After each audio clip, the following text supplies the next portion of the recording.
Sasa kwa wale wawekezaji ambao wana kiwango kidogo 50,000, 200,000, 300,000 na anataka kupata access ya kupata return ambayo inafanana na ile ya bond, sasa hii mifuko ya pamoja ndio hapo sasa inapokuja kuwasaidia watu wengi kwa ujumla. Na kimsingi mifuko ya uwekezaji wa pamoja ndio inayowafaa sana wale ambao kwenye terms za kiuchumi wanasema wako chini ya ile pyramid ya uwekezaji. Watu wako huko pembezoni huko ambao sio rahisi ku access hizi products moja kwa moja.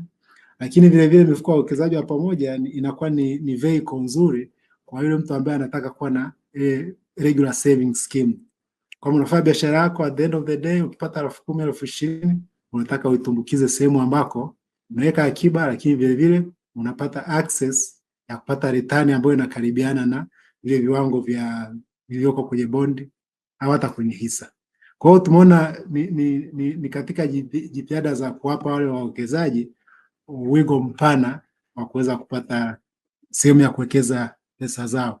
Lakini vile vile kitu kingine ambacho kinapatikana kwenye mifuko ya pamoja, unaona kama ile settlement tunasema ni T+3 kwa mtu ambaye anataka ku withdraw zile pesa. At least inakuwa na uhakika wa ukwasi. Tofauti na vyokuwa umenunua kampuni yenyewe moja kwa moja, inawezekana ukaingia sokoni, soko limebadilika kidogo, inakuchukua muda kupata ile liquidity unayoihitaji. Kwa hiyo ni product ambayo inaingia kwenye masoko kuwawezesha wale sasa wawekezaji kuwa na jinsi ya kumanage fedha zao bila kuwa na hassles nyingi yani. Kwa hiyo tunajaribu kuaddress baadhi ya pain points ambazo mtu anaweza akazipata akiwa kwa mfano amewekeza moja kwa moja.